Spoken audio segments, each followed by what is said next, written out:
Hear me. So welcome everyone who is listening to us on this special panel about this virtual conference. This panel I think should be a wonderful 2 hours together. We have some great speakers, and it's great that this event has been organized by BS Group. Sponsors of this session are the RelyOn Nutec and RINA, and the supporting organizations for this event are Sailor Society, the Mission to Seafarers, International Christian Maritime Association, and ICMA, which is the International Seafarers Welfare and Assistance Network. The human element, humans are extremely important in shipping, and it's important both in previous years, but certainly the importance of humans and the stressors on humans in the maritime world have come to the fore in the last 18 months since the beginning of the pandemic. It's important to consider how the crews of ships around the world are trained and how we care for them. And so we've put together this panel of experts who can really teach us things about training and about helping with crew welfare in this very difficult time. On this panel, I have Stefan, Stefanos, Chatzinikolaou, and Dimitrios Fokas. I am so happy, gentlemen, that you can be joining me for this panel conversation. Likewise.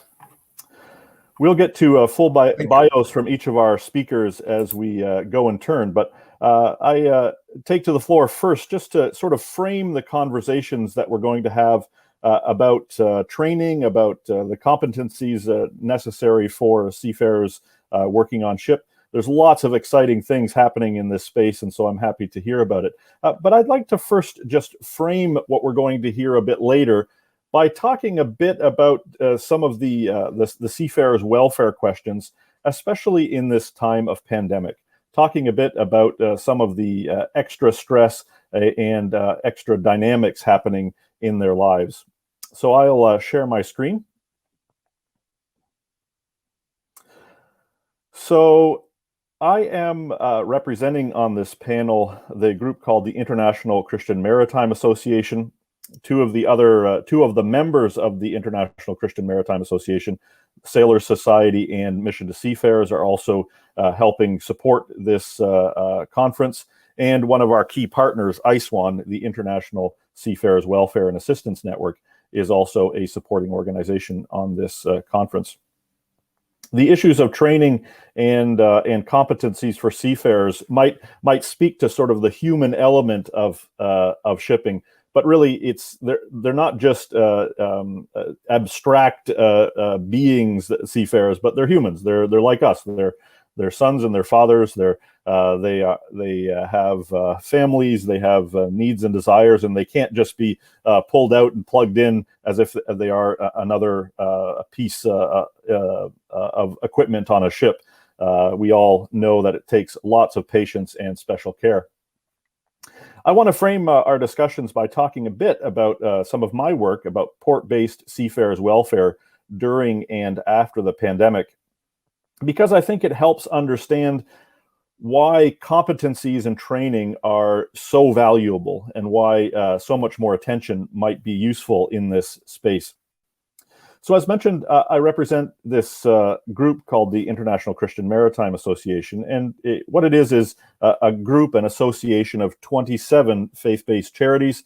As mentioned, again, our key partners are with ICMA, who also has a number of other charities. You might know them as either NAMA or the Mission to Seafarers, Sailor Society, Stella Maris, or other groups of this nature. They're known by different brands in different ways. And all of these groups are set up, some of them actually very old, almost 200 years old, set up to serve seafarers, especially in port-based situations. And the service is given without regard to language or culture or religion or anything else. Perhaps more usefully is to look at a map of where we're found. We have roughly 700 locations around the world. I say that both with a sense of accomplishment, but also actually to show the limit of our work.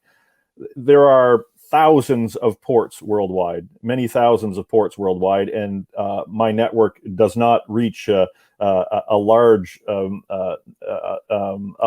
portion of ports. There are many ports where we don't have a port-based seafarers welfare presence. This is important because the seafarers in many ports are on their own to get shore leave, to find resources ashore. There are many parts of the world where it's very difficult, if not impossible, to get shore leave, even pre-pandemic.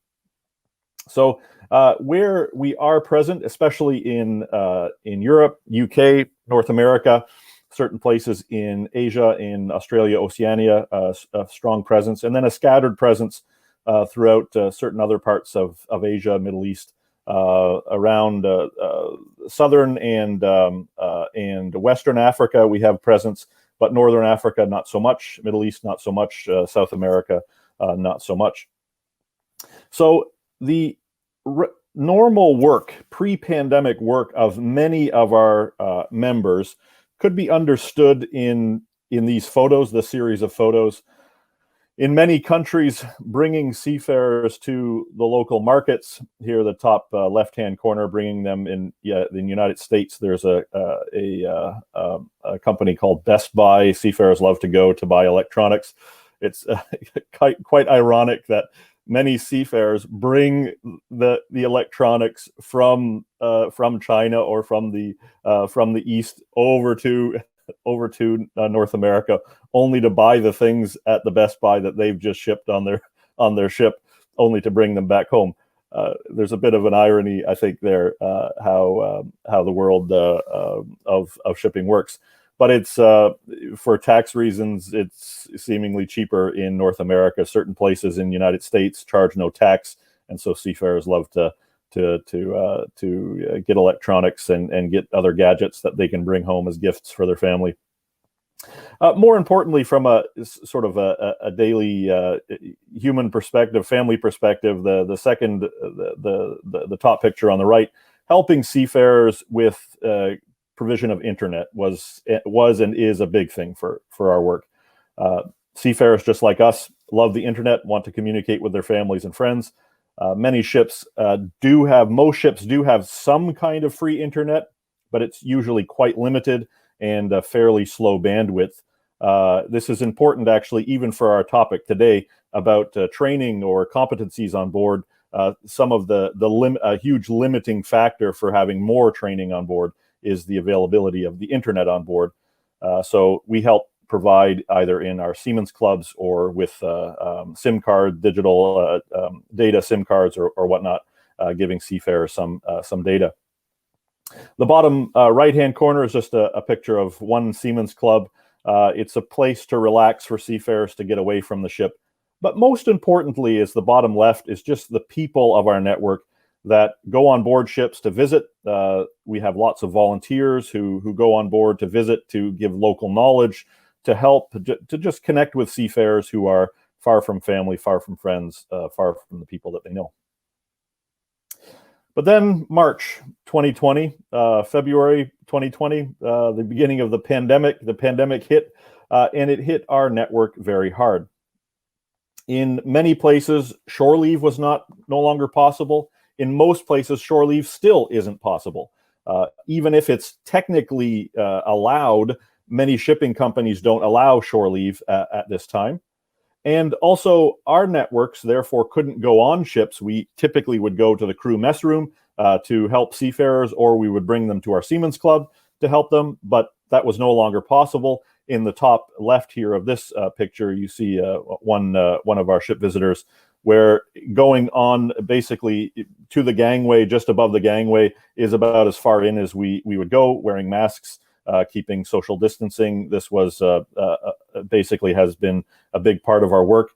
It's hard to have those human connections when you're separated, when you're 2 meters away from each other and you have a mask on. It has changed our work dramatically.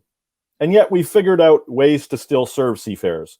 So as I mentioned, seafarers like to go shopping and like to pick up chocolate and crisps and maybe electronics or other things. They like to have the things that all of us also take for granted. but they couldn't go. They couldn't get those things. And getting a ship chandler on board to deliver a bar of chocolate makes no sense. If you pay €1 for the bar of chocolate, but you have to pay $150 for the fee, then it makes no sense to get a commercial provider. So what a lot of our work has happened since March 2020 is doing personal shopping for seafarers. It sounds easy, but it's actually a lot of work to go do that personal shopping for seafarers. But we've heard for many very appreciated. By far, the most important thing now that we're doing is focusing on vaccinations for seafarers. Vaccinations for seafarers, vaccinations for all of us it has been said, is one of the key tools for returning to normal life again after this pandemic. And it's been pushed out by the Neptune Declaration, by the IMO, the ILO, and many countries that seafarers are key workers, essential workers, and for that reason need to be prioritized for vaccines. Well, it's one thing to say it, and then many countries say these things. Yes, key workers, yes, of course, key workers, but then actually doing something about it is another issue. We've seen this with the crew change crisis. Countries say, yes, seafarers are seafarers are key workers, but no, we are not going to help with crew change. So you hear big talk, but very little action in many countries, and it's been the crew change crisis was terrible last year, got a bit better, but now, especially with the peaks of COVID in India, it's again become quite challenging. So one of the key things that we're doing is helping to actually get some action done, one might say, produce some results for vaccination. And it's been great to be part of the larger industry conversations about vaccinations for seafarers. I myself serve on a committee of the International Chamber of Shipping, which is a COVID-19 task force. And on this COVID-19 vaccine task force, that the task force has produced a few documents, including Seafarers Vaccine Roadmap, legal liability document, and also a document for seafarers. And so one of the big things our Seafarers Welfare Network has done as one piece of action is to distribute physical copies of that document in about 25,000 seafarers so far, and more to come. But more importantly than delivering documents or saying slogans is trying to get actual vaccines in arms.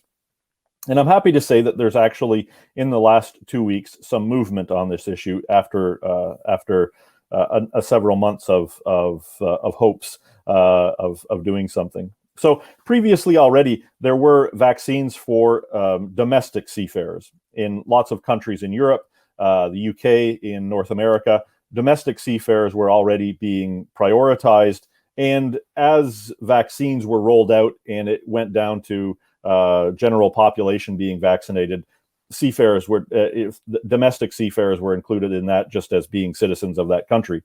So in the United States or Canada or in the UK, many countries of Europe and other countries, domestic seafarers were being rolled into those programs and are being vaccinated. But what was left out of that was the bulk of seafarers from seafarer supply countries. Who is dealing with these seafarer supply countries on which our industry which are so important for our industry. There are from Chinese seafarers, which are a big chunk of seafarers, are being vaccinated. Most of them now, as I understand, as they leave China to go on crew change, almost all are being vaccinated. Russian seafarers also have a certain access to the vaccine, though I'm not entirely certain how many of them are taking it up. But there are a number of other countries, probably specifically the Philippines and India, where the vaccine rollout for those seafarers is very slow. And we've seen, especially in India, with the total crisis, the COVID crisis of the last month, that the vaccine rollout is not as fast as would be hoped. There have been, again, words from the government, from DG Shipping and from others, that yes, there are vaccines for seafarers, but the question is how many actual vaccines go in arms, and it's quite low. So the wonderful movement that's happening is a few countries have started vaccinating not only their domestic seafarers, but also foreign seafarers. We've seen a few examples of this in Australia, a few examples of this in the UK. The Dutch flag has announced that it will vaccinate all seafarers sailing on Dutch flag vessels, whether they're domestic or foreign. And so there's work there. And I know in another number of other countries, there are conversations that are beginning to happen about when there is enough vaccine that they'll roll it out to foreign seafarers. But no doubt, above all these, the huge breakthrough has been in United States. United States has enough vaccine, not only for its local population, but also for any others. Part of the issue is there is certain of the local population in the United States, there's some vaccine hesitancy, so they have enough vaccines. The domestic issues are taken care of. Everyone who wants a vaccine is getting a vaccine, and there is still some vaccine available, and so they've made it available in certain places for others. The first key place was in Florida, where the Florida government really wanted the cruise industry to restart, which it is finally restarting, and have made vaccines available in large batches for cruise ship workers. And thousands of cruise ship workers from different companies have been vaccinated in Florida ports, Miami and Canaveral and other ports. Similarly, in Texas, a few ports, Galveston notably, where there have been large crews who have been vaccinated as well. But since those seafarers were vaccinated on cruise ships, it also opened the door, which was quite clear, for other cargo ship workers to be vaccinated as well.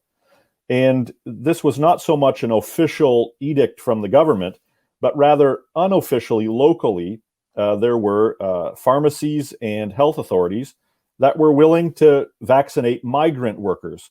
In the United States, there are many migrant workers that come from Central and South America. And so in many places in the United States, the pharmacies just said, yeah, no ID or any ID is fine. So if you come in with any identification from any country, it's good, which would include also any seafarers who are physically coming to the United States. And so with our local organizations, Seafarers Welfare Organizations, we've helped facilitate either transport to a pharmacy or bringing medical personnel on board ships. And in the last 10 to 14 days, we now have 48 ports where we have this happening, and this number is growing. And it's been a tremendous work, but it's very rewarding to see seafarers now have the vaccine and the ability to sort of turn the page and think again about the future of their careers. So this vaccine is one among a number of different initiatives that are happening that have it's not something we typically in seafarers welfare dealt with, but it's something that is of significant importance to us. So those are a few ideas on port-based seafarers welfare during and after the pandemic. I give those as a frame to understand our talks about competencies, about training, and there's a few issues in there that I think are important. One is something that we see from a humanitarian side is the importance of the internet. That we give it so they can communicate with family, but from the point of view of perhaps other panelists, I'd be very interested to know how important is internet access of seafarers on board to in your programs. So I'm sure that perhaps one or more of you will touch on this already in one of your conversations. The second one is the whole crew change crisis and now the vaccine rollout. How does this impact training of seafarers, both at home and on board? If there's uncertainty about the training, how does that work? And my final idea, even pre-pandemic, but now also during the pandemic, the additional stress, fatigue, the uncertainties, all of that climate of uncertainty, how does that affect the human element on board ships from your perspectives, and how to overcome that by both training and other programs? So I'd be happy at this point already to, if there's any of the speakers wish to comment, but also anyone listening, I would be happy to hear any questions or comments that others might have.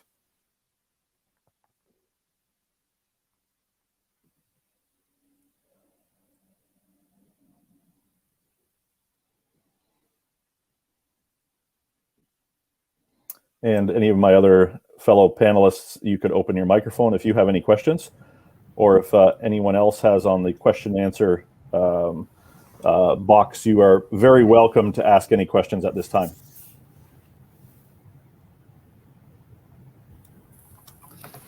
Yeah, Jason, you were mentioning about the providing internet access to the seafarers. Is that while they are on board, or when they are in quarantine in a hotel, or because the internet is quite important also when looking at training, for example, if you want to do a online training delivery? How is that organized via your organization? Yeah, thank you. That's a key question for us. So the internet for seafarers, there's different ways in which seafarers get internet. Certain companies, certain shipping companies provide it for free. In fact, what we're finding now is 80 to 90% of shipping companies say they provide some kind of free internet. But when you dig into that, then you start to ask, well, what does that mean? Well, we provide 50 MBs of 50 megabytes of free internet a day or a week.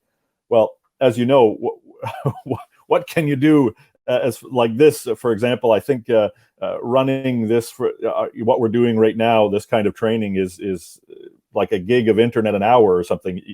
50 megabytes of internet is not going to get you all that much video conferencing.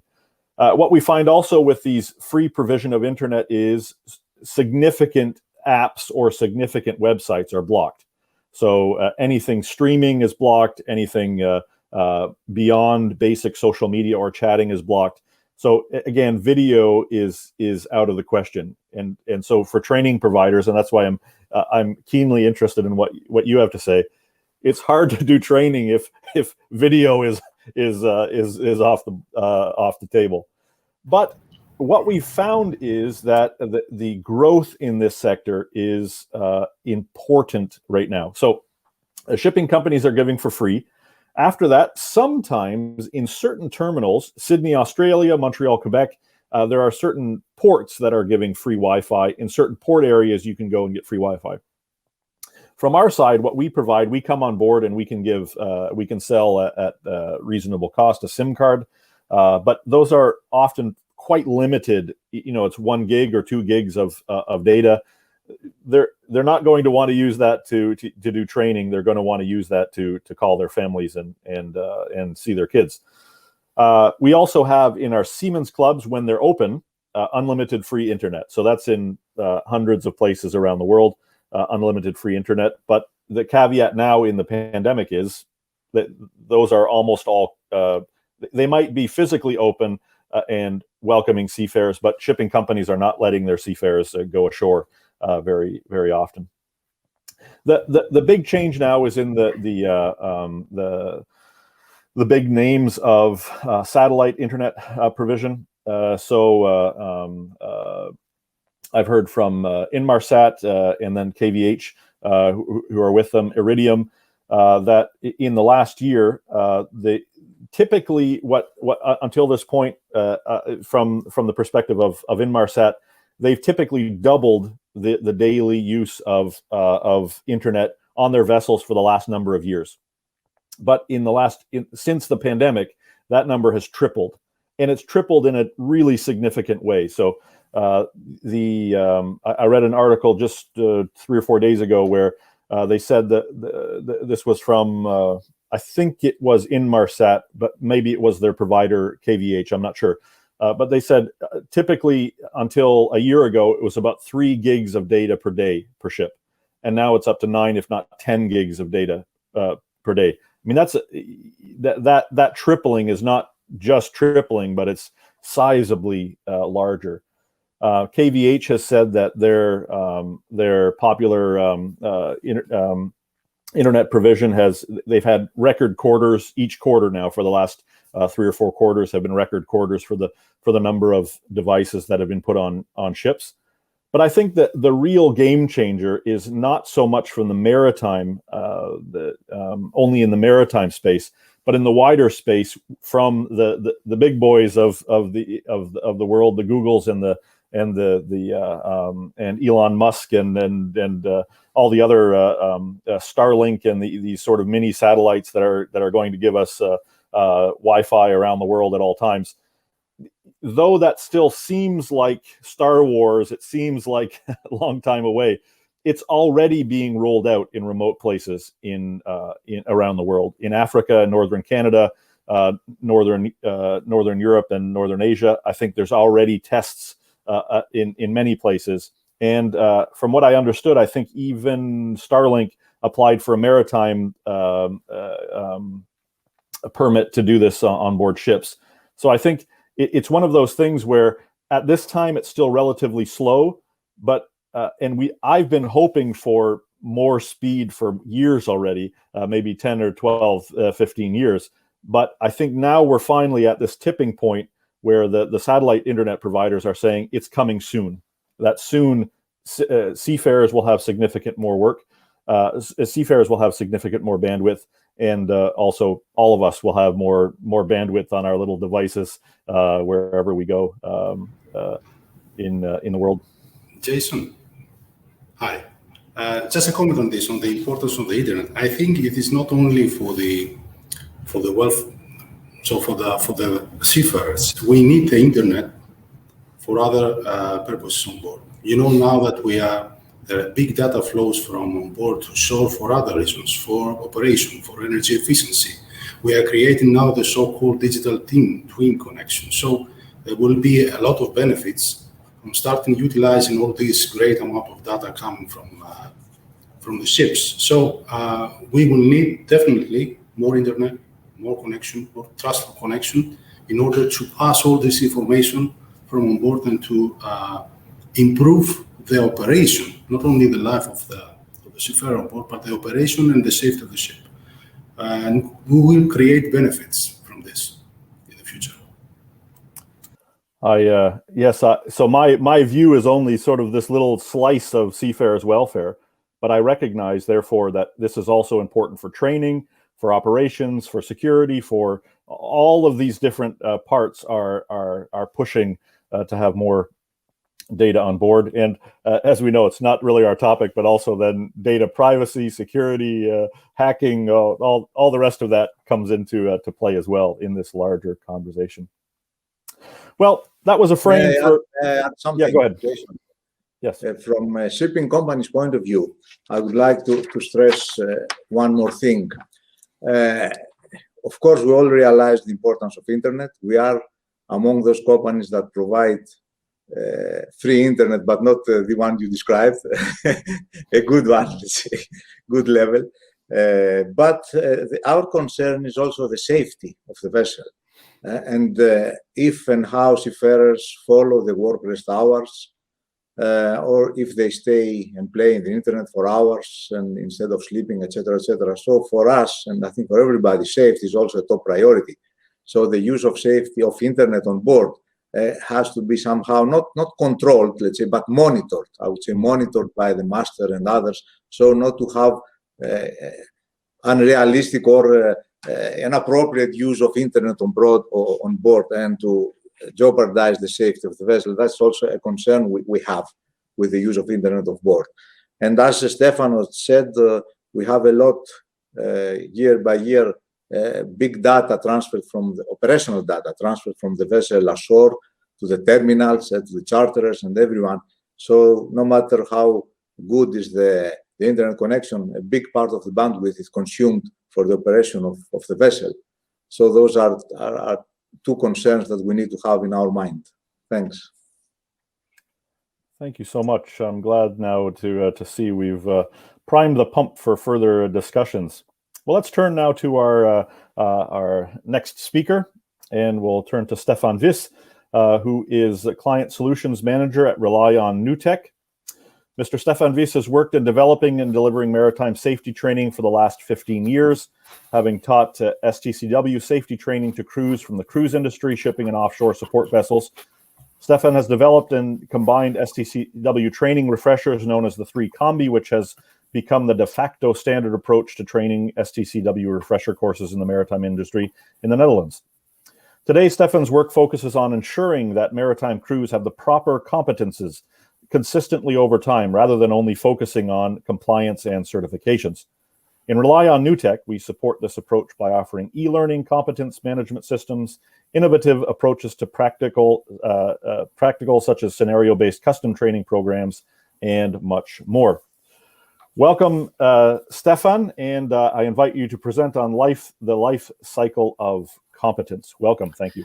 Yeah, thank you very much, Jason, for this introduction. And I'm really happy to be invited for this webinar. And I will give you a brief overview of, as we call, life cycle of competence. I will share my screen and just let me know the moment that you see the screen. Is it visible?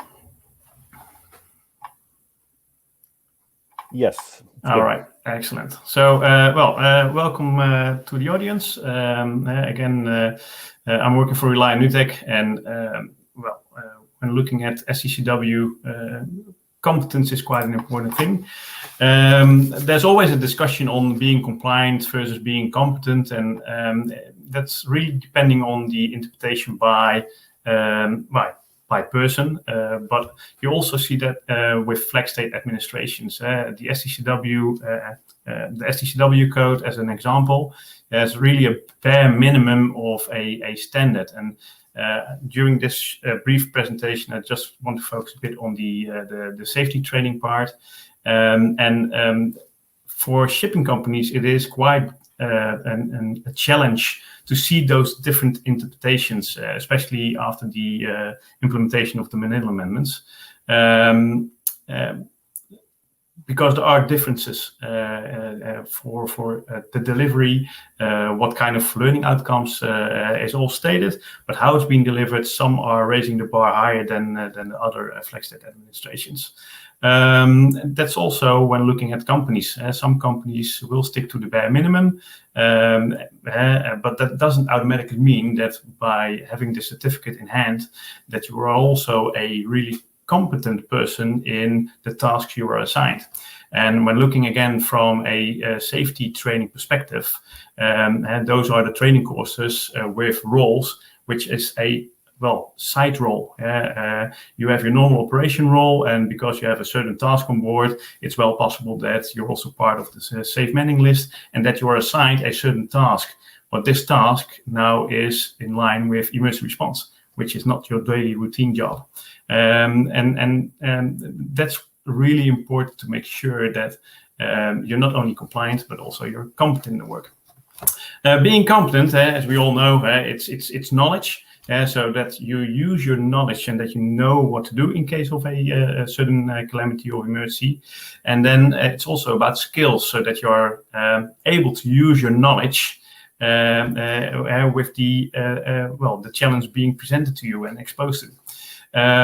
And you have to bring that all together also in actually doing it. And my assumption is that, the audience, they will have most likely their driving license as an example. And we all know how to drive your car safely because we have done lessons. At a certain stage, we also had to do an examination, both from a theory point of view, but also practical. And then the moment that we have earned our driving license, we start driving, but it has still a actual doing of attitude to put on your seatbelt. And there are still people not doing it. And that has to do with attitude, even though we know it, that it's unsafe to do. When looking at being competent, it's kind of a lifelong learning circle. Before you start a certain task or a new job, there's a certain education program preparing you for your new job or role. And the moment that you have completed that positively, you can start with your new role. And when you are at your asset, your ship, you're going to implement all the things you have been learned during that education program into training. And when looking again at emergency response, hopefully you never need that education. Hopefully you never need that training because it's emergency response. Luckily, it's mandatory to do those drills on board. So you're doing a bit of training, most of the times under supervision of an already experienced colleague, giving you practical experience in your own working environment. And that's a kind of visual circle you're in. It's well possible that you will do this role for years to come. But it's also possible that you will make another step into the ladder and that you are growing into the emergency organization. And that means that you're going to have a new role within the emergency organization. Again, education program, and then the visual circle is completed. This is a lifelong circle, and it's quite important that in between those circles that there are some refresher moments. Touch points in which you refresh and knowledge, but also skills. Because we all have heard about the forgetting curve. We're losing knowledge, we're losing or fading skills over time. And this is a simple diagram from Ebbinghaus. And most likely after this webinar, you have forgotten already 40% or 50% of what we have been talking about. But it's happening, depending on person, of course, and also depending on interest. To fight this forgetting curve, you will see that there's a certain repetition sequence. And with the Manila Amendments implementation, we now luckily see that once every 5 years, we need to do refresher training or updating training. But will 5 years suffice or not? There are industry standards, you will see that in the offshore as well, that for emergency response roles, there's a repetition sequence of once every 2 years. Will that be enough? Because I've heard or I've seen experienced personnel coming to training facilities stating that, hey, it's the first time in 2 years' time of putting on my BA set, for example. And that was at a training location during my education program or during my refresher program. And then once they are putting on and donning this BA set, they're putting it on their back like a diving bottle. So even 2 years can already be a repetition sequence of saying, is that enough? Yes or no? So more and more you will see that companies are also having their own standards, are having more touch points throughout a shorter time frame, whether it will be physical training or whether it will be digitalized training. Well, just to give you an example of how this could work in preparing an emergency response organization to expect the unexpected, when looking at calamities, you can more or less distinguish 4 levels, simply said. You have the first responder, non-essential staff level. So those are the ones who are not on the safe manning list, but they need to know how to activate the alarm, for example. Because hopefully by activating this alarm, the operational crisis management level will start, and then you'll find the fire team members, the fire team commanders, who are actually going towards a calamity incident area on board your ship. And we call that the operational crisis management level. At the same time, if something is happening there, also there's a tactical level of crisis management, which is the tech officers, bridge, engine room, etc. And they are, trying to tackle this incident from a technical perspective. Because if they are taking a certain decision, that will have influence on, the ship itself, maybe staff, etc. And then there's also the strategic crisis management level, which is the onshore HQ of a company, because one of the assets has a trouble, and they need to act accordingly. Maybe they need to abandon a huge amount of passengers from a ship. What are they going to do with hotel accommodation in the port? How are they going to deal with social media, etc., etc., etc.? And then when looking at education, as we have already seen in that loop, education is normally done always at the same level. For example, the basic training, STCW, fire prevention and firefighting is really for training the crew on how to prevent fires, but also how to fight fires. Done on the same level. The same as with the fighting commanders. Education program, it's a new task at same level training.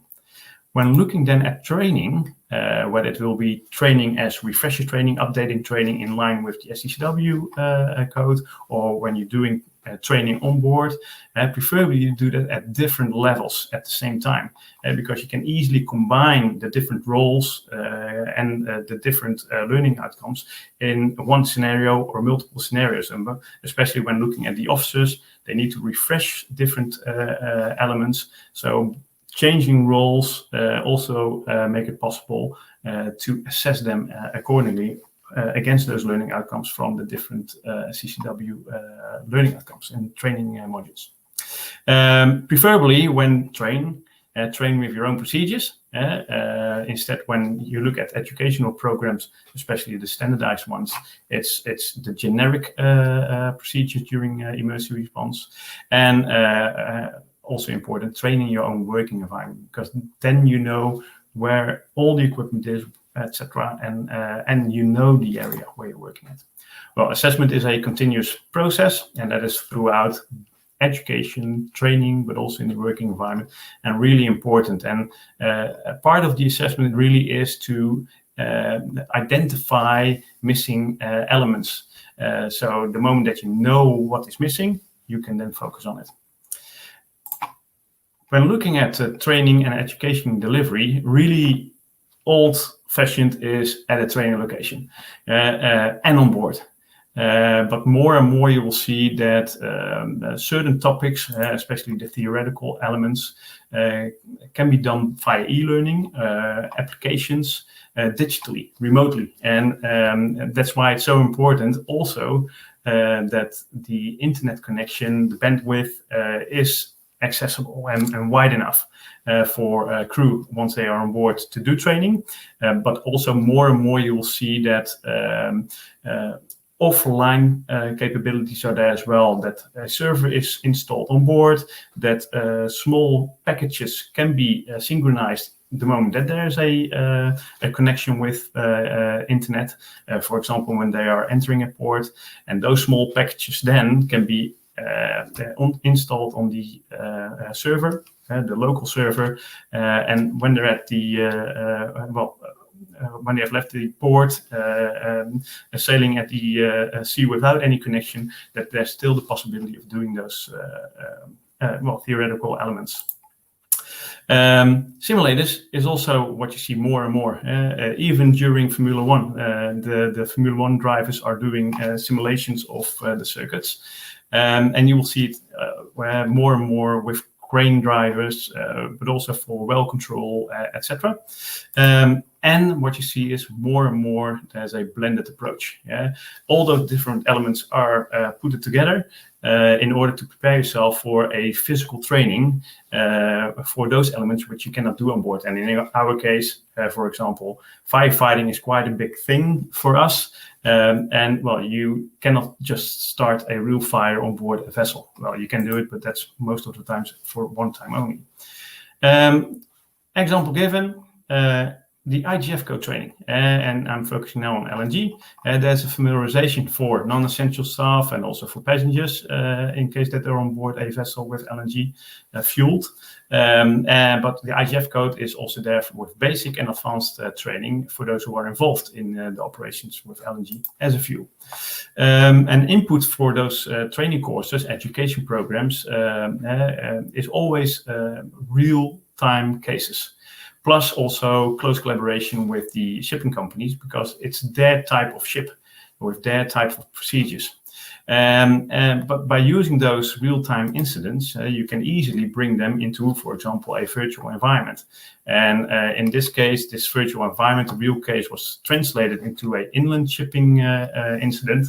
And not only by doing this virtually, you can train the crew on board what to do with the ship.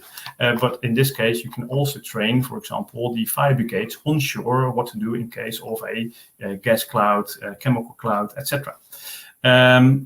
This then is preparing the crew or the public safety, for example, for what is LNG in real time then. And there are some locations, we have such a location, where we can really release LNG at our training facilities, and then you can see what, well, the different phases are when there's an LNG spill, but also in case what is happening if it's ignited. And in this case, it's already burning, and you didn't see it. That's one of the topics of LNG.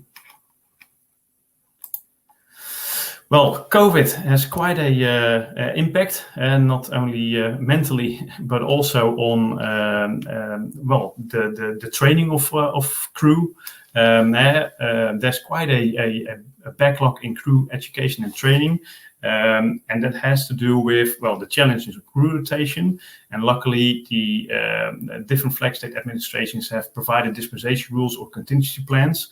And that together, you see that the peak, which normally was started in 2015, so now 2020, is sliding more to the end of 2021. So the expectation will be that hopefully we are able to do more training, that the peak will be even higher than 5 years ago.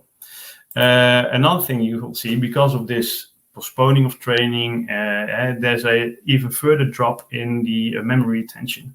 So more and more knowledge and skills are fading, and it's already more than 5 years ago, most likely, that people have done training themselves.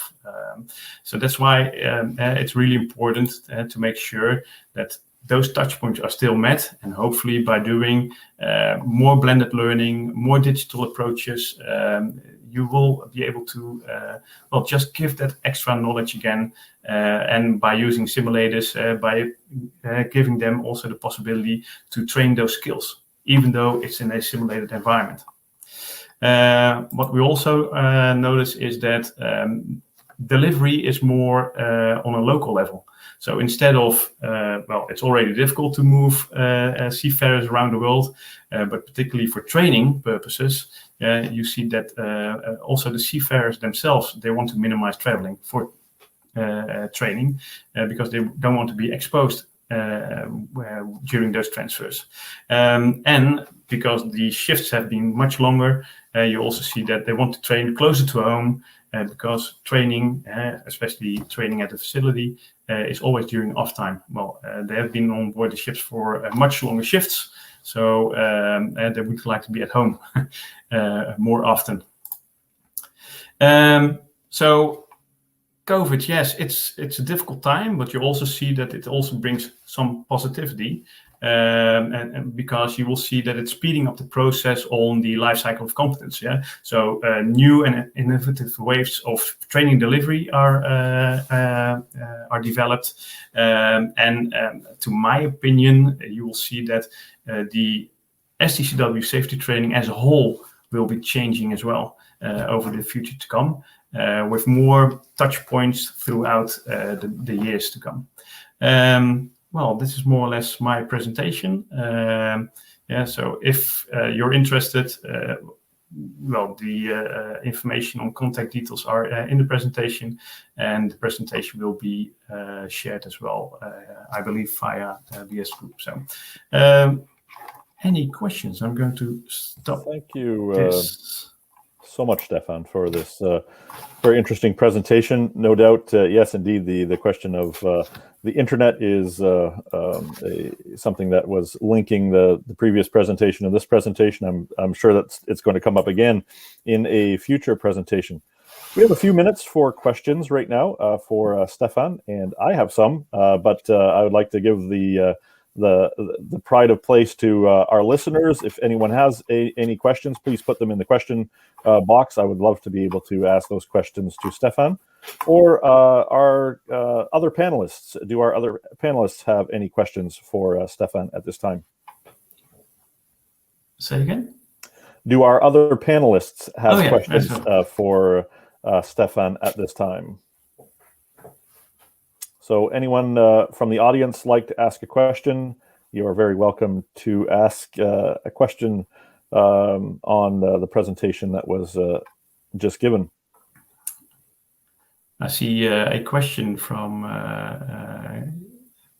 Kalian Shakalov about the retention rate. It's from Ebbinghaus. So it's a scientist who has done investigation about this. So Ebbinghaus. Thank you so much. Another question from Lorraine Hager. How do we ensure that the training we provide is well implemented, aside from doing assessment as mentioned, and not just a box that is ticked for the purpose of getting a certificate? Yeah, well, you will see that the interpretation is also there from different flag states. Some flag states have a higher level of training, what they would like to see than others. Besides that, it's all about good practice. And when looking at the way how we are doing assessments with, from our point of view, it's from real life experience as well. It's from an emergency response perspective, we have our own emergency response services. So we have instructors who are being sent to shipboard fires in real time. So it's not that they are learning it from the books or only at training facilities. And what they see over there, they are taking it back towards the training delivery. So in the education programs and also in the training programs and advice. But competency, it also depends on the flag state, but also how the company is seeing it. And I've been traveling around the world to have the possibility of visiting different training facilities and being approved by certain flag states. And you can have some doubts sometimes on how it's being delivered at training facilities. A tick in the box, yes. You see it also with training on board. It's always at the same time. On Sunday, 12 o'clock. And then the alarm is sounded. And then the fire teams are already at the fire stations fully dressed up. So response time really good, tick in the box. So it also has to do with how the culture is within a company, for example. A brief question. We're at time for this question period, but just a brief question. I note that you had said using their own procedures and the own setting, that's really the best type of training. But what if companies are saying that's not possible, not doable? You already said that for certain fires, it's not possible to light fires and not recommended. How to balance that, the investment and the time that takes. The additional time. It's easier to use a standard course because they're absolutely much more available. But how do you make your own tailor-made solutions? Yeah, so even within staying in the standardized STCW training courses, there's still room to use procedures from companies because they will have their own procedures, steps to take in case of a certain calamity. And you can easily implement those also in those standardized courses. Example given, I've done quite some training for Carnival, as mentioned in the introduction, and they are able to send teams from a ship to a location or doing training on board. And because you have the team available, you can easily use those procedures. And that is really helpful because then you can train the crew in line with their own procedures, but also those procedures are tested. And we have had cases in the past where the procedures has showed that certain steps just had to turn around because they were tested in a incident. While with writing procedures, you often still see that yes, it's common sense to do it in such an order or such a way, and you think it will be okay. But by testing them again, also in a real-time situation, because during training we are just going one step further than you normally do, still safe, of course. Also, those procedures are tested. But if you have a combination of different companies, then it will be difficult, and then we're always using the generic approaches. But also within the STCW, depending again on flag state administration, because each flag state has their own interpretation on how to do STCW. There in the Netherlands, for example, there's room also to use your bespoke procedures. Well, thank you so much, Stefan, for your presentation and answering these questions. Jason, just to add something to add something in the question how we can ensure that the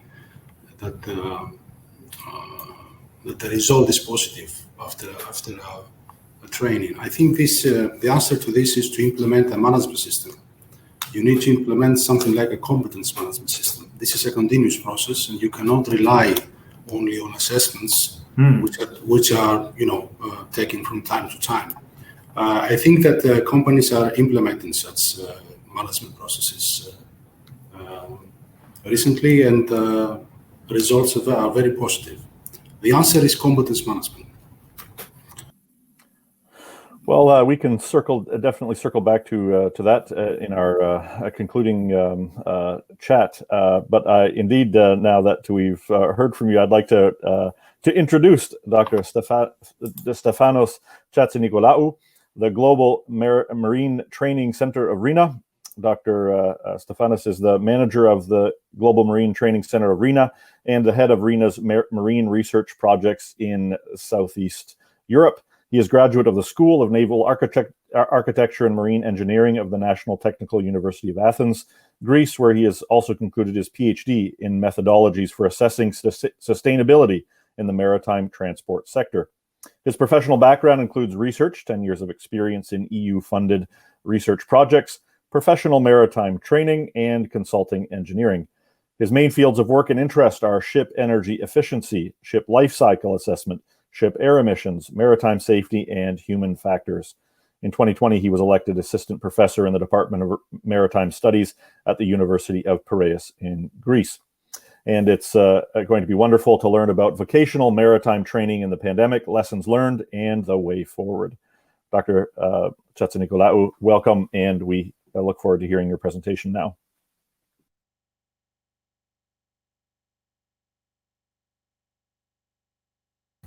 Thank you. Thank you. I'm sharing the screen right away. Thank you for the nice words. I'm sharing the screen. Please let me know if you can see it. Oh. Can you see my screen? Yes, sir. Go ahead. Okay, thank you. Well, thank you very much for this invitation. I'm Stefan Chatzinikolaou. I'm representing RINA here. I would like to discuss about the effect that this pandemic had in our way of working in the shipping industry, but focusing on training activities. And my purpose would be to discuss some lessons that we learned from this period and possible ways of going forward with the marine training. Of course, we have all a great impact for a second consecutive year from this crisis. One of the aspects that were presented as a resilient action was connectivity and online communication. These have been globally applied as the vital resilience measures for the continuity of life and, of course, of the continuity of business. So online collaboration is now available through a plethora of initiatives, remote operations, meetings, webinars, trainings, and other events, which keep us all engaged and allow us to carry on. What we have learned as a general comment, and I will probably get back to this later on, we have learned that many of these online communication models are good, they are effective, and we expect that they will remain as equal alternatives, at least to the physical presence in the workspace. But there are also some not so good examples that we have to either improve or even abandon when this crisis is over. So let's go on. Some brief information about our company. We are RINA, the Italian Classification Society, with over 150 years of experience in a wide range of services in different sectors through our network. We started from the traditional marine industry as a classification society, but now we are working also in the industry, in the energy, in the transport and infrastructure, and in the certification sectors. RINA is a founding member of IACS, the International Association of Classification Societies, and an important contributor to the development of new rules and standards in the shipping industry. These are the activities of the Classification Society. We provide the usual classification and statutory services, technical advisory services, certification of products and equipment, and the last 2 points are the areas that I am also involved: marine training and marine research. So, connectivity. Let's start with how we responded to the crisis. We started with connectivity. In RINA, with the infrastructure of the IT that we have in place, we continue all operations at the company level, despite having all this extended application of home working to all employees, nearly all employees. So RINA colleagues were already familiar with that home working because we have applied this agile work model for three years now. And this model allows us to work from home for some days, at least in the week.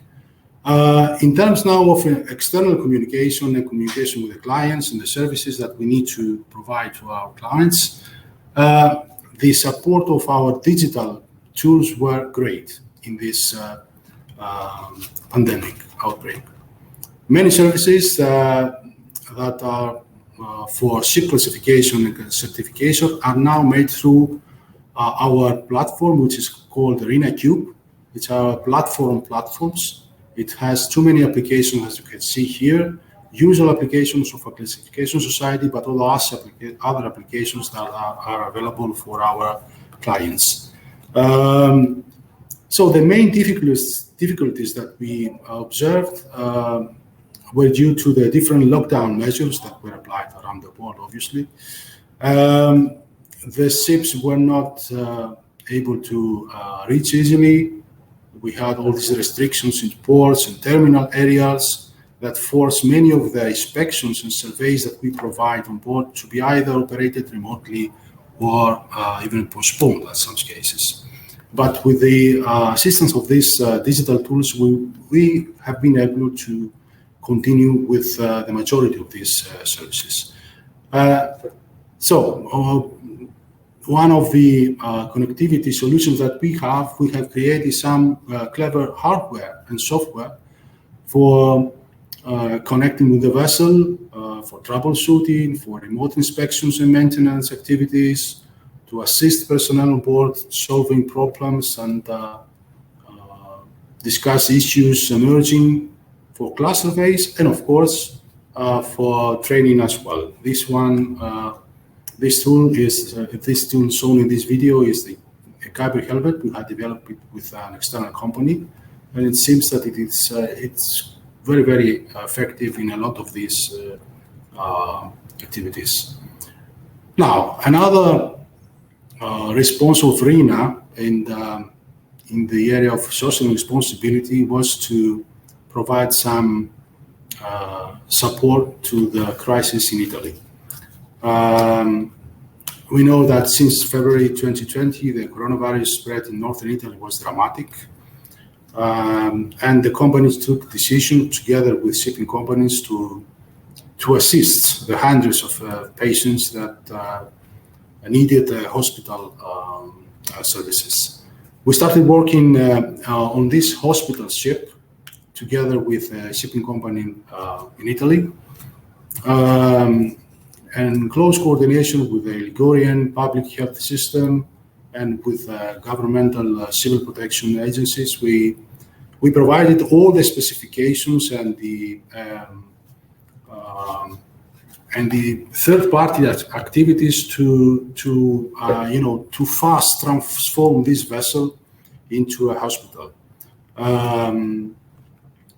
and we did that in a couple of months. Of course, we provided all these activities, technical assistance, verification, certification services for free. This was one of the social responsibility activities. Now, let's go to the main subject, which is the training activities. In RINA, the marine training activities are managed by the Global Marine Training Center, which is based here in Greece, in Athens. We are responsible for marine training activities all around the world, and we serve the network of RINA and the clients all over the world. One of the activities we provide, we can divide them in two main areas. We can say that we provide both vocational and pedagogical training, in the sense that vocational is the professional training that we provide to shore or on-board personnel, although we are not so deeply involved in STCW related training. We provide a lot of training on board, of course, but not STCW. And we train also maritime professionals in various fields: safety, environment, technology, ship management, ships operations, security, and soft skills. In the pedagogical area, we are engaged in training for young professional students and seafarers. We are involved in internship programs with universities. For example, we have a very good cooperation here in Greece with the National Technical University of Athens. We host students of this university for practical periods here in the office in Greece and in other areas. And we do provide also some academic lectures in selected programs. For example, we are engaged in the postgraduate program of the University of Piraeus, giving some lectures related to safety. Now, our activities continued, of course, during the crisis. Actually, they were expanded in terms of volume. We implemented, of course, the online training, mostly synchronous online live training, with some blended training approaches also in specific cases. What we learned? We learned that with the plethora of online initiatives that have been introduced, the effectiveness of online training was an area of great concern. We all know that the physical presence in traditional classrooms, which allows for a productive interaction between trainers and trainees, is always for the benefit of training, but you need to adjust. Our feedback from turning training into online training is that this can be quite effective, but mostly for vocational training, for professional training, which is mostly problem-oriented. And if you know and use proper methods and tools, it is feasible to have an effective training. But for the second case of the pedagogical training, the effectiveness of training is not always secure. The main reason being the passive role that usually the trainees have. The passive role of the trainee in the pedagogical training is because the trainee is dependent. Being dependent cannot, dependent on the trainer and on the educational program. Maybe we can discuss more of it about in the Q&A session, but overall, this is our feedback. We think that vocational training has been more effective than pedagogical training. And of course, an illustrative example is that the educational process in schools and universities was problematic in the period of the pandemic. For example, in my country here in Greece, the schools were not able to work properly, and universities are still closed. And the university process, even if it is continued in online, the results are not so great. I think I will go on, and we can discuss this later on in the QA session. What we are trying to do is to try to connect innovation with training. Previous speakers also illustrating the importance of implementing or introducing new tools into the training process.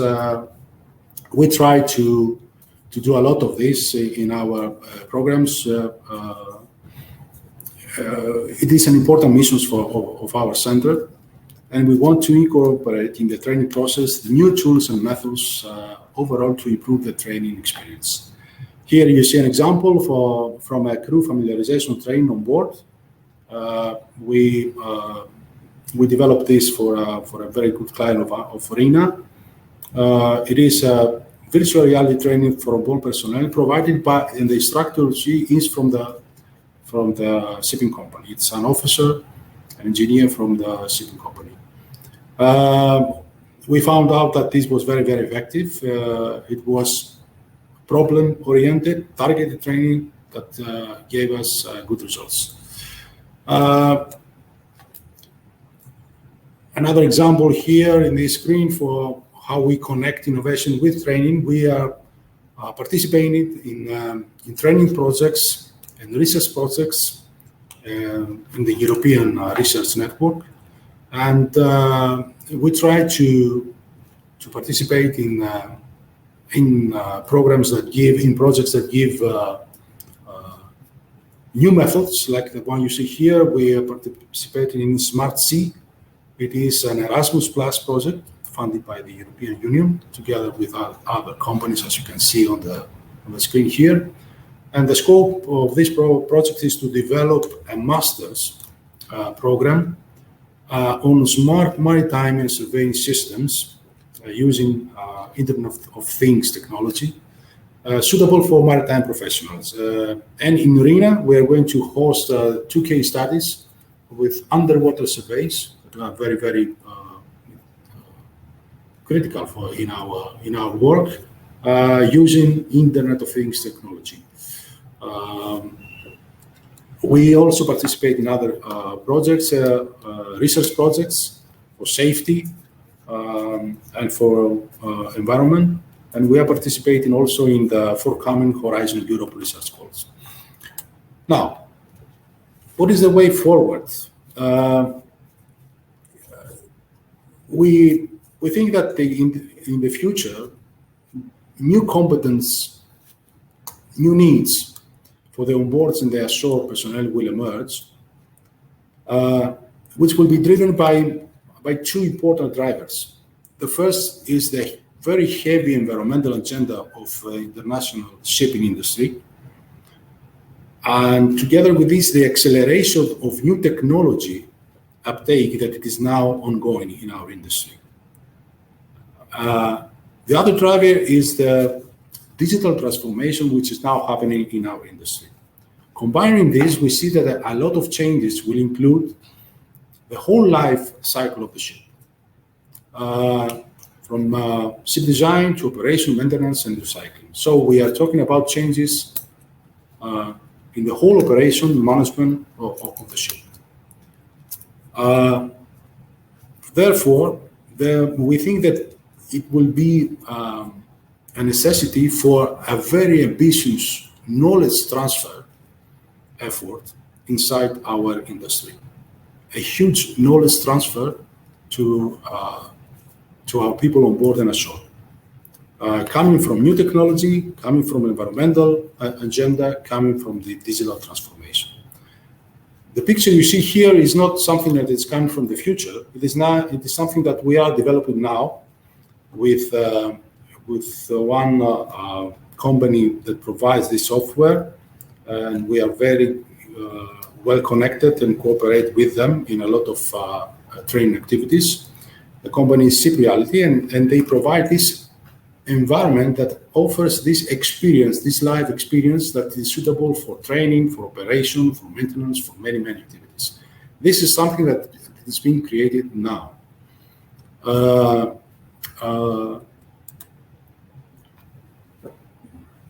My final remark is this. We are going to have a lot of data flows from on board. We have already discussed this. So the importance of connectivity will be huge in the future. We are going to have, in the near future also, what we call the digital twin operations. So we are going to have the digital twin of the ship, from which we are going to receive a lot of data. We're going to provide simulations and decision makings from this data. Overall, we will have this smart technology, but we will need also smart people, smart crew, and smart people on board and ashore, in order to, to expand and to receive all the benefits from these changes that we anticipate. I stop here. Thank you very much for listening. I'm ready to take any questions. Thank you so very much for this presentation. Lots to learn, and a little bit of a vision of not only the future way forward, but what's already happening today. So, as with the last, there's an opportunity for questions and answers from anyone who might wish to do so. There was a question actually that came in for Stefan Vis, but it also, I think, applies in this context as well, and it's a question on language, the importance of the English language, but then also the language of all the different seafarers. How important is it in all this new technology and in your training?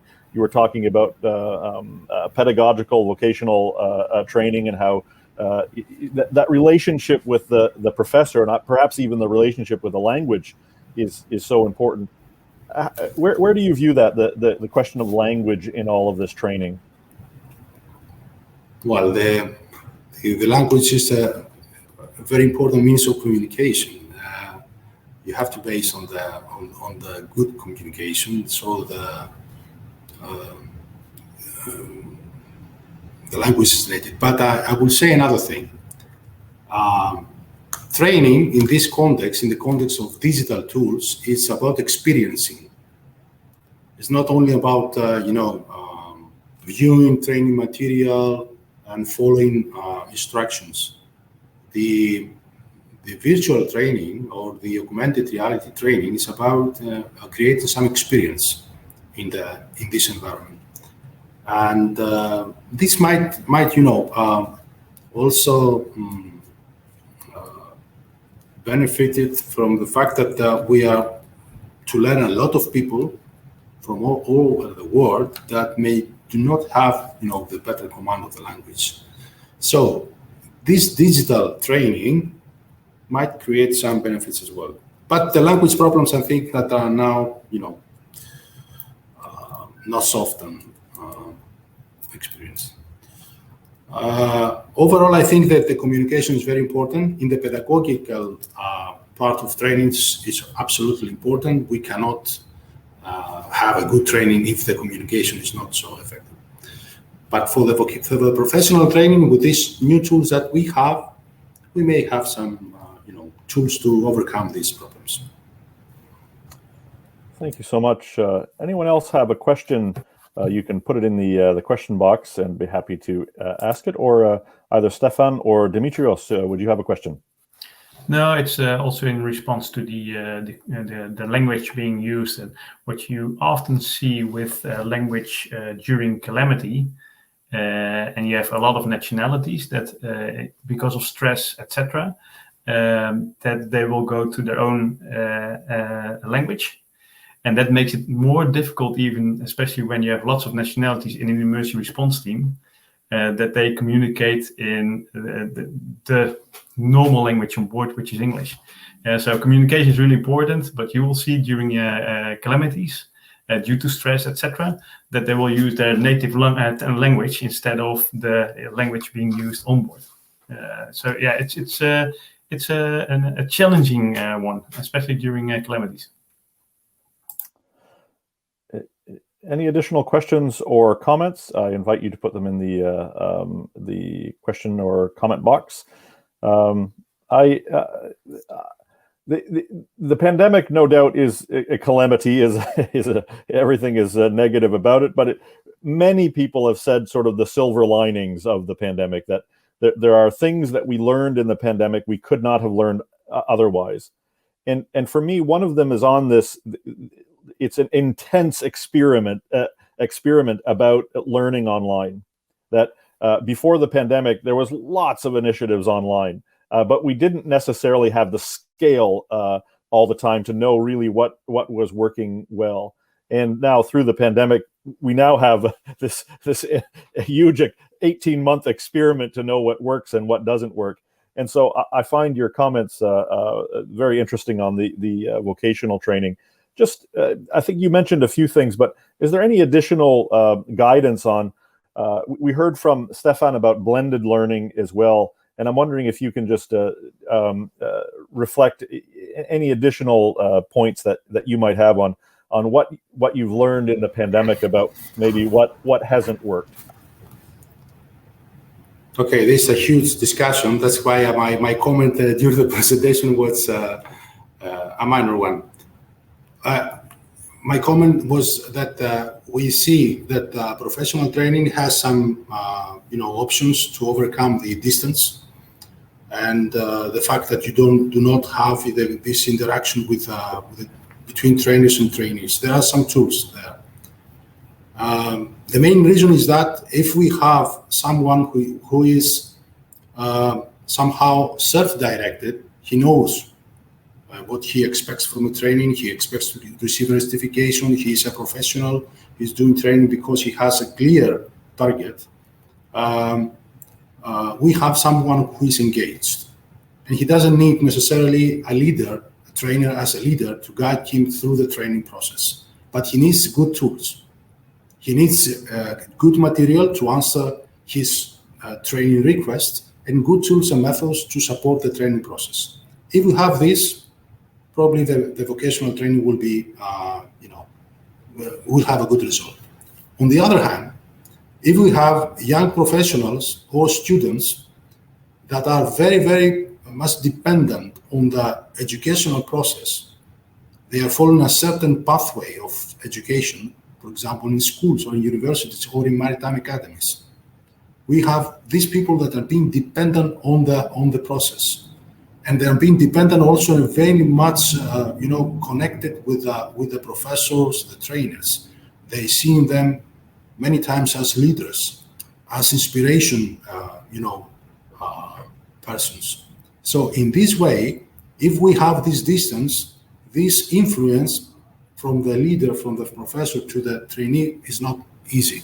I've seen that. I have a personal experience in my family, with my children, and also as a lecturer in academic institutions. The results are not so great. In our schools here in Greece, we do not have so great results with the pedagogical training. Also in universities. In Greece, universities are still closed. The training process is, physical training process is postponed, and we have closed schools and universities, only in war. Historically, that. So I think that the pedagogical process is not something that you can, replace 100% with online. This is my view. Well, thank you so much for digging a bit deeper in that. I think there's more to talk about, and we can circle back to that if we have remaining time. We can all discuss this together. I'd like to introduce our third and final speaker, who is Dimitrios Fokas, who is the training manager of Angelicoussis shipping group based in Greece. He graduated as a naval architect and marine engineer from the National Technical University of Athens in 1983. He joined in 1984 the Hellenic Ministry of Mercantile Marine as an officer of the Hellenic Coast Guard and served in various posts as port state control and in merchant ships inspection service. He was appointed in 2001 as the technical representative of Greece to the IMO in London for 2 years. He then joined the European Maritime Safety Agency, or EMSA, in Brussels as senior assessor of classification societies for a period of 3 years until 2007. He retired as Commodore as Director of Safety of Navigation in the Hellenic Coast Guard. He then worked for 2 years as Area Quality Manager of Germanischer Lloyd when he joined in 2011 the Angelicoussis Shipping Group as Training Manager of Delphic, the in-house training center of the group. He is the Vice Chair of Intertanko, the Intertanko Human Element Committee, and he will be speaking to us about developments in remote crew training. Welcome, Dimitrios Fokas. We look forward to hearing your presentation. Thank you, Jason. Thanks for the introduction and the kind words. We had a blackout here in the building just when this webinar started, so I'm trying to see if my connections work now. I will try to share my screen. I think perhaps Stefanos is still sharing his screen, so maybe you have to... There we go. Does it work? Can you see my screen? I can't see anything yet, but yes, go ahead. Yes, that's perfect. Good, thanks. So good afternoon, good morning to all. I don't know what time is in your local time, but here in Greece it's afternoon. And here is the building of Angelicoussis Group. Actually, now I'm in this room. Angelicoussis Group is a traditional Greek shipping company. We have 3 fleets. It's the dry fleet, Maran Dry, with bulk carriers. The average age is 8.7. We have the Maran tankers with crude oil tankers. The average age of the fleet is 7.4. And we have the LNG carriers with the Maran gas, and the average age is 5.9 years, 6 years old. Total fleet is 157, including those on order and those on bareboat. Here I have to say that almost all vessels fly the Greek flag, and the majority of the officers are Greeks. We also have some East European officers, and the crews are usually or always Filipinos. So this is the 3 nationalities that we find on board the Maran vessels. As I said, it's a traditional Greek shipping company. We do everything in-house, or at least we try to do everything in-house. So we have in-house chartering, operations, technical management, HSQE, training, purchasing, manning, legal, everything is in-house. And we very rarely outsource some of our activities. The head office is here in Athens. You saw the photo of the building. And we have big offices also in Korea for the new buildings and in Singapore. That's the setup of the company. As I said, it's a private company. It's not in the stock market. It's a traditional Greek shipping company. Unfortunately, Mr. Angelicoussis, the founder of the company, passed away a month ago. And so we continue with his daughter, Maria Angelicoussis. Back to the points that you mentioned before, all speakers mentioned before, about the well-being of seafarers during the pandemic. We also faced problems as a shipping company. We had problems with the contracts and their durations. Unfortunately, we couldn't follow the agreed contracts.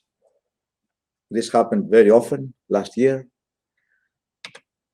Crew changes as planned could not be carried out because of problems and difficulties you cannot imagine. We have cases, we even have a case today, we had a case with a crew change in Japan where the replacement second engineer was already in Japan, and on the minibus from the airport to the terminal, when they did the COVID test, one of the passengers of the minibus was found positive, so everybody had to stay in quarantine. So the crew change could not take place. We have cases where seafarers with tickets, they go to the airport and suddenly they cannot fly because the airport at their destination suddenly closes down and nobody knew that 1 or 2 hours before. So yes, crew changes as planned could not be followed, and we still have problems. Shore leaves at ports. Yes, Jason mentioned that before. This is very difficult from both sides. Also, the terminals do not allow shore leaves, but also companies are afraid to allow seafarers to go ashore to protect themselves and also the rest of the crew on board. We have a lot of local restrictions, as I said before, so we face surprises every time that we have a crew change. You never know what might happen and how this would end. And the training in academies, and that was also postponed somehow. And Stefan had mentioned that flag administrations, they issue extensions in the certificates, and we have delays also both in training and also in the promotion of the seafarers because the training is not carried out as planned. So these basic rights of the seafarers, unfortunately, were not followed, and that was outside every company's control. But seafarers, they proved to be very resilient and patient, and they managed to face those difficulties much better than we thought, and much better than what land and the flag states and port states have managed to. So we all have to say bravo to the seafarers who managed that pandemic so well. The rest, we still managed to do it. Support from the company was there. It's our obligation to provide a safe and healthy working environment on board, and we did that. Connectivity with family while on board, and all speakers before mentioned that. Yes, this is important. We have the concerns, as I said, about safety first, always. So use of internet on board has to be somehow monitored to ensure that safety is not breached. We are one of those companies that provide good free internet on board. We try some Wi-Fi now. Of course, there are restrictions like where you can be connected, bridge, etc. But we are working on that. We see the benefits of that, but we also see the concerns and that, how to develop and provide this free internet on board.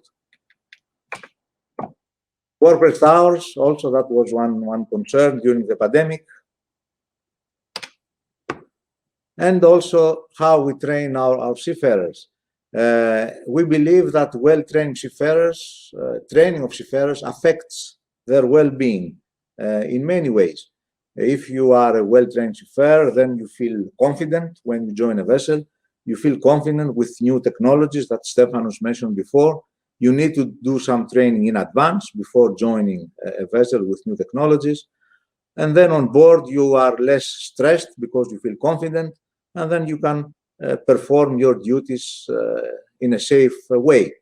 So yes, we want our seafarers to be well trained for their own safety and for their well-being, and also for the safety of the vessel.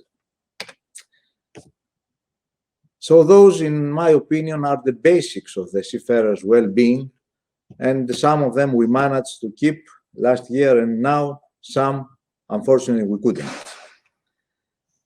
Now, if I go back to training, we have our in-house training center. It's called Delphic. Here you can see photos of the bridge simulator, the engine simulator, We have 2 full mission bridge simulators. We provide only company-specific training, and that goes back to the discussion before, that it is important to provide company-specific and not generic training. And I can give you a few examples.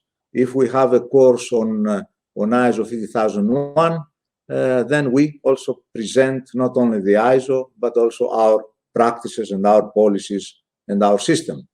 The same goes for the bridge simulator, where we have our own vessels there, and we run scenarios based on the incidents that we faced.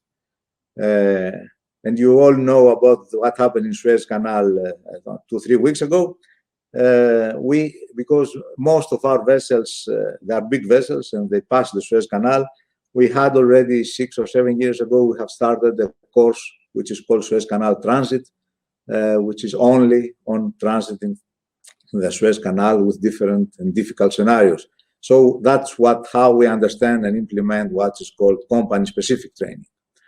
We don't sell training, it's only for our own seafarers and officers, and it's over and above STCW requirements. It's only company-specific for us, and it's for free for the seafarers.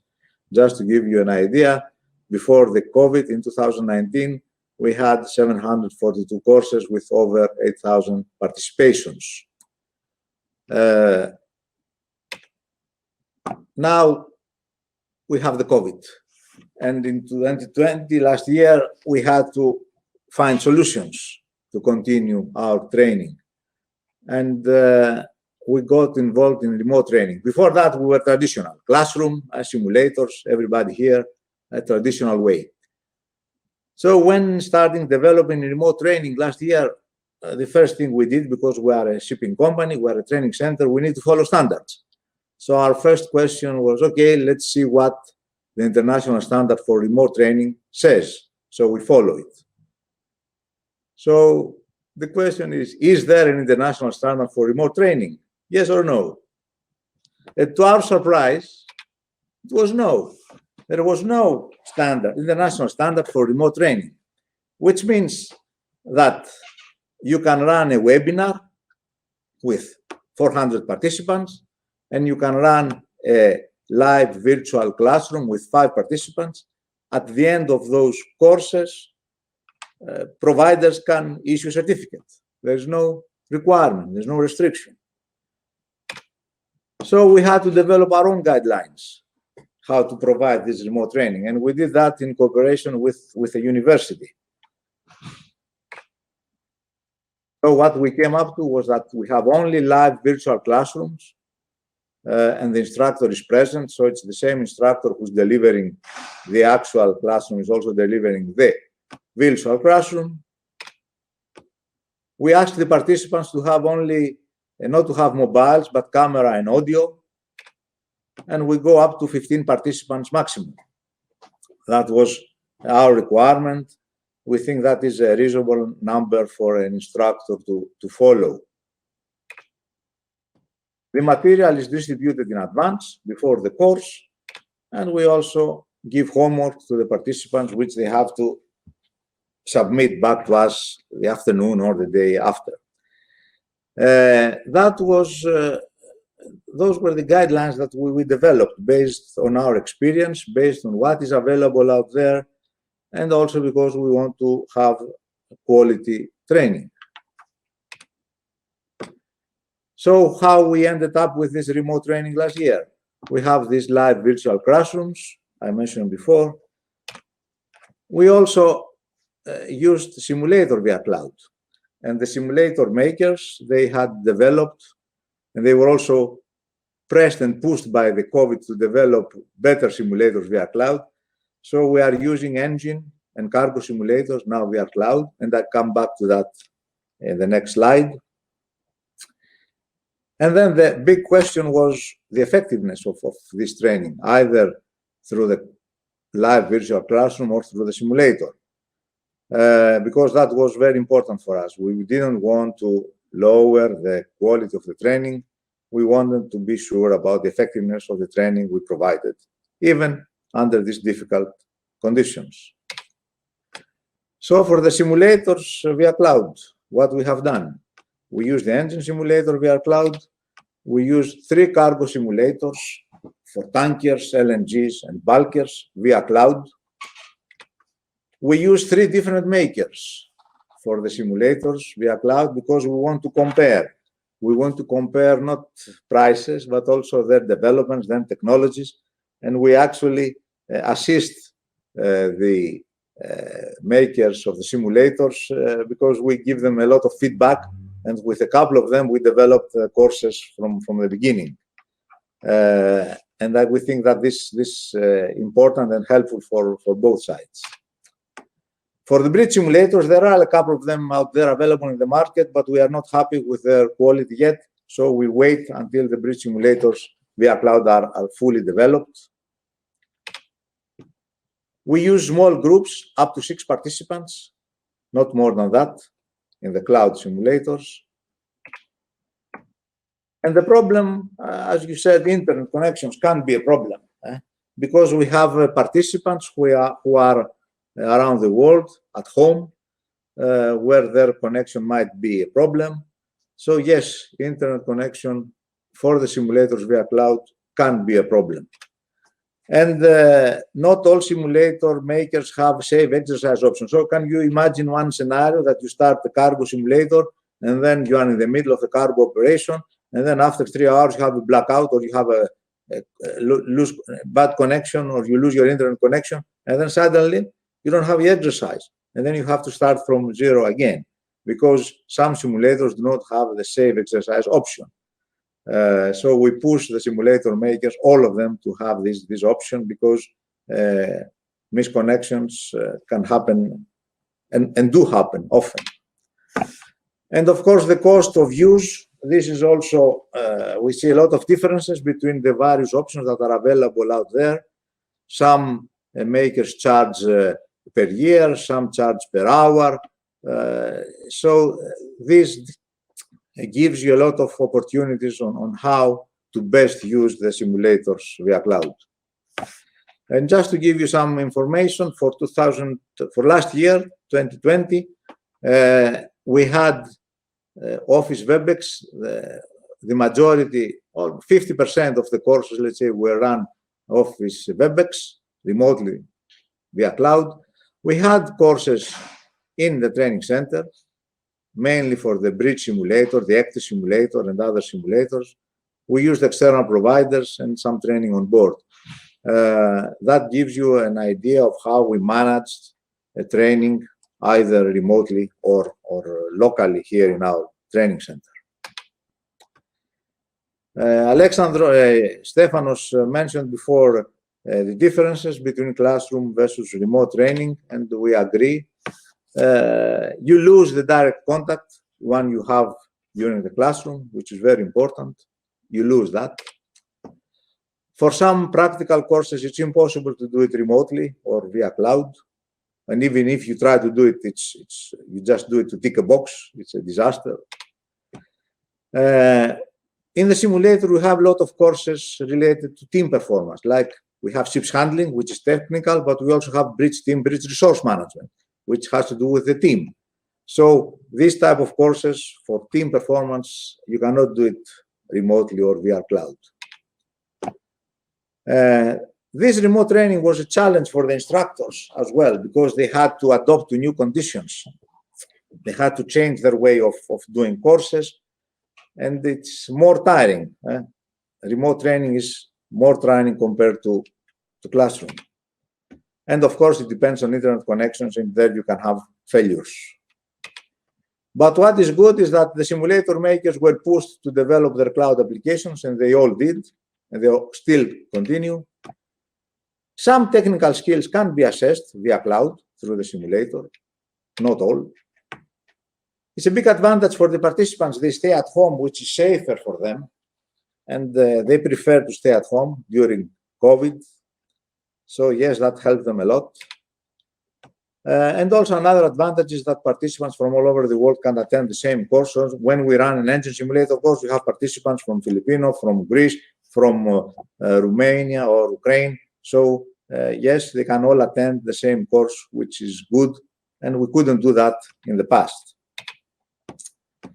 Now, about the effectiveness of remote training, our conclusion is that it's up to the training provider and its commitment to quality to overcome the difficulties. It has always been like that. You can have a training center and run courses, just print certificates. You can have training center that performs well. So it's actually up to the training provider and the commitment of the company how to do this training. And it's not related to remote or the tools or whatever.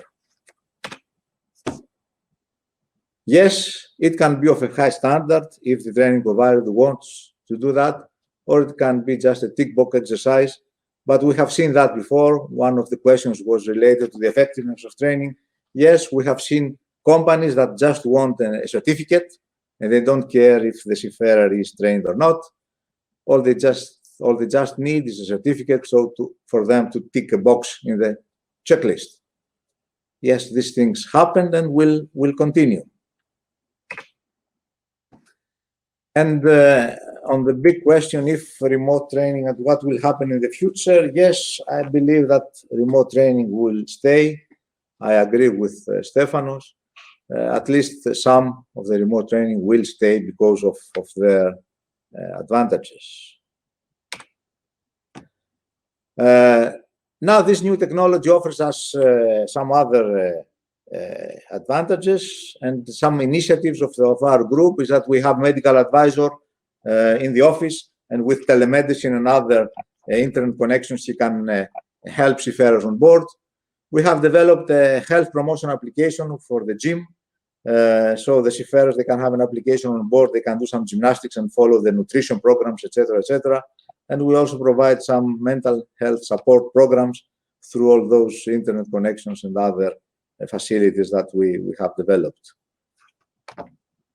That was also part of the benefits and the advantages we developed and we found out last year because of the COVID. So that was my part of the presentation. I'm here for any questions you might have. Well, thank you for your attention.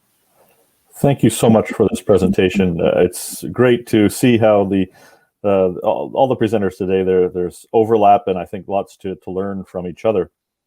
We've had a few questions during your presentation. The first, it's not a question, but a comment. It just shows the value of our work today. Roman Antonovich from Singapore says, "Greetings from Singapore to all seafarers and speakers." Well, thank you, Roman, for being up so late to listen to us. It's approaching midnight in Singapore, so we know we have dedicated listeners on the line today who want to listen to us. Another few questions, which I'll address first to Dimitrios, but then can open up to Stefanos or Stefan as well. So sort of a pair of questions that overlap with each other. Vinod Segal says, "Training, like all other activities that require checklists to be filled, usually end up just being an exercise in paperwork. Is there any sharp method devised where training is actually sincerely imparted rather than just paperwork?" Thank you, Vinod, for that question. So how to make it not just paperwork. And then secondly, Rosalie Ovizo writes, "As you have rightly said so, this was to Dimitrios, crew rotation is greatly affected in the pandemic. When seafarers go on leave, most of them are exhausted and not so keen on attending any training courses to value their time with family. My question is, what do you think is the motivating factor which will make them join the advancement training being provided by ship owners and companies?" So that's the second question. The first, how to avoid that it just becomes paperwork, a tick box exercise. How do you get a motivation from the seafarer to do the training? Dimitrios, what do you think to the one or both of these questions? Thank you. Regarding the tick box exercise, yes, we have seen that, and we had a couple of cases some years ago on board the vessels where it was one cadet only who was doing all the electronics and the CBTs on board for the whole of the crew. So yes, we have seen that happening, and I fully agree, this can happen.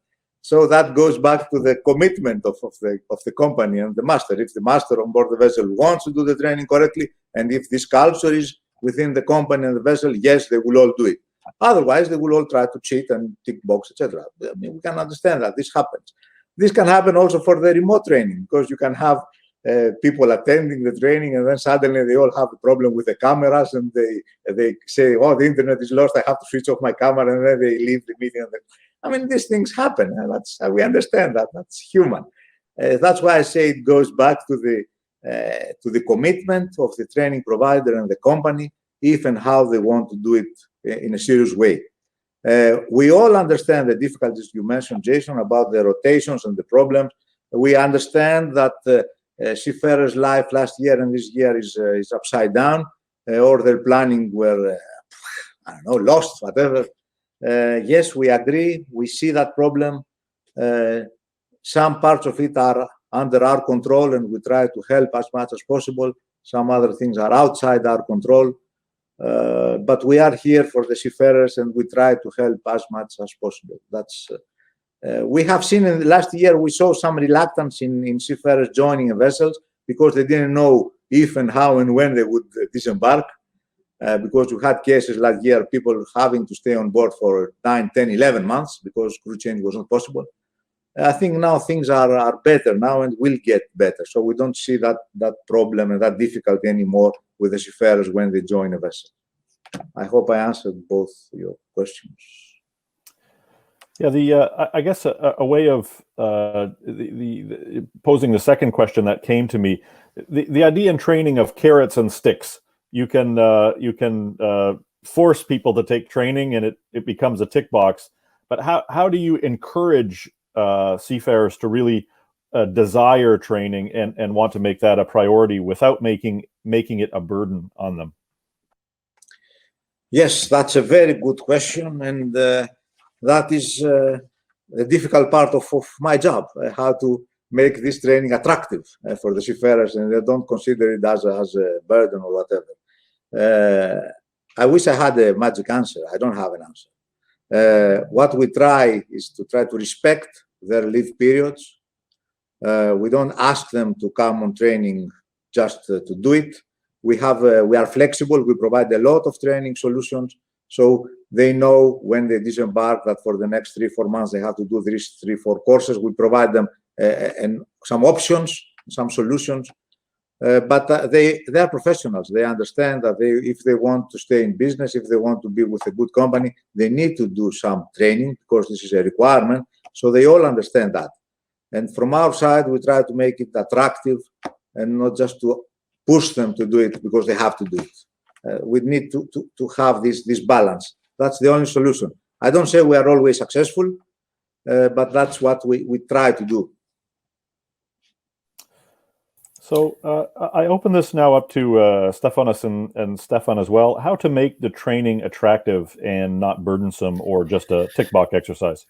Well, again, with the more blended approach, especially when you're able to make smaller packages instead of doing training always at a training facility, which is always during off time, you see that training at a training facility, conservatively, how it's done for years, it's taken quite some days. And by providing them with smaller packages, which can be done while they're on board, or when they are at the airport, or when they are in port of call for a day, instead of going to a training facility, maybe you can bring an instructor towards the facility. And that will result in a shorter time frame at a training facility. And that shorter time frame at a training facility means that there's more time available to have quality time with family and friends. But they still need to comply, of course, with STCW, it's mandatory, but to find new ways, and especially COVID has speeded up the process, we, companies, are really looking into how can we make it more accessible in order also for the crew to do training, but in a more balanced way, instead of how it's been done for years. That's one part. The other part about ticking the box, yes, it has to do with the company itself, the master itself, of course, and I think that the way how we are doing it for years is by having external observers being present instead of own companies. And more and more you will see that external observers are also doing it remote. But then you have a objective observation instead of someone from inside the company. And then you know for sure that it's not just a tick in the box, because by observing, you know what kind of performance indicators need to be shown. And by observing it in real time or via remote video streaming or recording by an external party, that gives some more objectivity for that exercise. And that's what we have done for years already. Stefanos. Yes. Well, in our case, in the remote training, we also prefer the online virtual training, which means that we have the trainer and the trainees together in the virtual class. So, essential, you need to have a good trainer. This is the starting point. The other thing is you have to have focused material, answering to specific questions to real life problems that these people have. And it's also something that the companies have to look at maybe more closely to select the proper training paths for the people. Because people that are coming in a virtual class need to know what they will learn. Somehow the companies, if people are not acting as individuals, the companies should help on this part. So our feedback is mostly from a remote training, but virtual online training with trainers and trainees. One thing that we found very, very effective is the gamification in online training.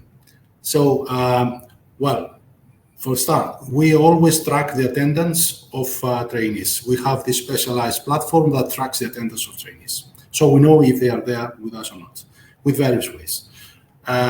When you have their attendance secured, you need to engage them in different, training methods. Not only having one presentations, because you know that they are losing always